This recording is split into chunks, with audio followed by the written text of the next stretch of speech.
تو حضرت معاذ بن جبل رضی اللہ تعالیٰ عنہ کہتے ہیں کہ صبح کے خوبصورت لمحے اور حضور کی قربت اور سفر کی گھڑیاں اور چل بھی رہا تھا میں آقا کریم علیہ السلام کے ساتھ ساتھ، تو موقع غنیمت جانا تو میں نے کہا کہ اے اللہ کے پیارے رسول صلی اللہ علیہ وآلہ وسلم، مجھے آپ کی قربت میسر آئی ہے تو اس موقع سے میں فائدہ حاصل کرتے ہوئے آپ سے سوال پوچھنا چاہتا ہوں، اور وہ یہ کہ مجھے کسی ایسے عمل کے بارے بتا دیجئے جو عمل مجھے جنت میں داخل کر دے اور جہنم سے دور کر دے۔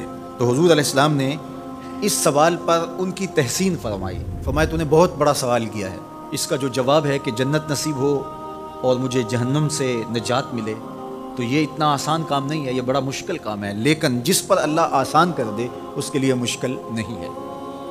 یعنی جنت آسانی سے نہیں ملتی، جہنم سے بچنا بھی اتنا آسان نہیں ہے، بہت سارے گناہوں سے بچنا پڑتا ہے، لیکن اللہ جس کے لیے آسان کر دے اس کو نیکی کی توفیق دے دیتا ہے اور برائی سے اس کو بچا لیتا ہے۔ اگر تو چاہے کہ جنت میں جائے اور جہنم سے نجات ملے تو تمہیں اللہ پر ایمان بھی لانا پڑے گا، اور ایسا ایمان جس میں شرک کی آمیزش تک نہ ہو، اسی کی عبادت تیری زندگی کا مقصود ہو، اور نماز بھی ادا کرنا ہوگی، زکوٰۃ بھی دینا ہوگی، روزے بھی رکھنے پڑیں گے، اور تجھے حج بھی کرنا پڑے گا۔ جنت میں داخلے کے لیے یہ شرائط ہیں کہ تم یہ کام کرو گے۔ پھر ارشاد فرمایا میں تمہیں بھلائی کے دروازے ہی نہ بتا دوں۔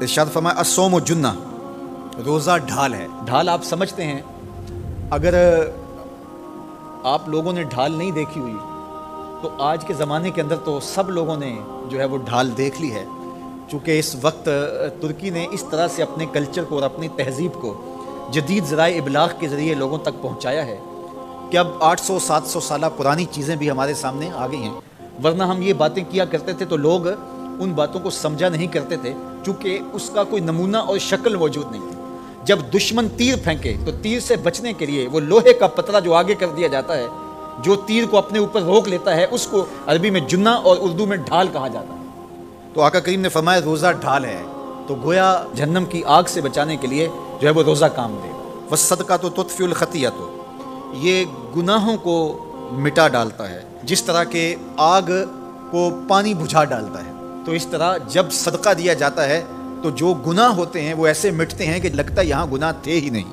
آگے ارشاد فرمایا رات کے پیٹ میں نماز ادا کرنا، یعنی تہجد کی نماز ادا کرنا۔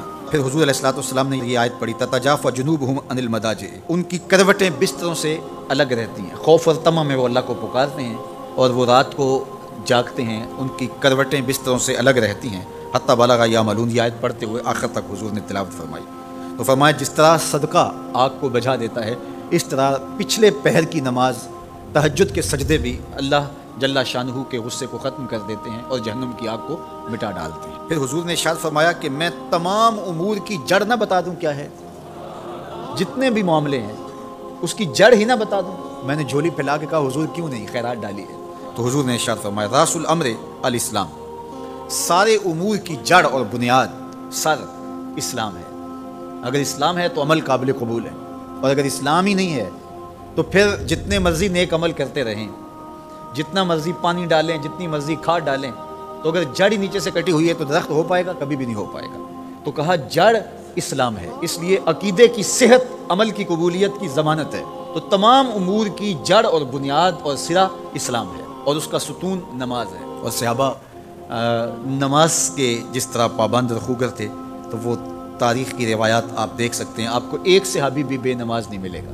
وذروۃ صنامہ الجہاد، اور کوہان کی بلندی، چوٹی اسلام کی، وہ جہاد ہے۔ جہاد سے اسلام کو سر بلند کیا جا سکتا ہے۔ اسلام کا چھٹا رکن ہے جہاد، اور ہمیں جہاد کی ترغیب بھی دی گئی، اور قیامت تک یہ جہاد جاری بھی رہے گا اور کبھی بھی ختم ہونے کا نہیں ہے۔ ہاں اس کے اصول و ضوابط ہمیں دیے گئے، جہاد کے نام سے فساد فی الارض نہ کیا جائے، لیکن جہاد کا انکار اسلام کا انکار ہے۔ یہ اسلام کی چوٹی ہے، ذروۃ و سنام کہا گیا، یہ کوہان کی بلندی ہے۔ تو حضور علیہ السلام نے آخر میں فرمایا کہ میں تمہیں سارے معاملات کی جڑ ہی نہ بتا دوں، خلاصہ ہی نہ بیان کر دوں؟ قلت بلا یا نبی اللہ، میں نے کہا اے اللہ کے نبی کیوں نہیں۔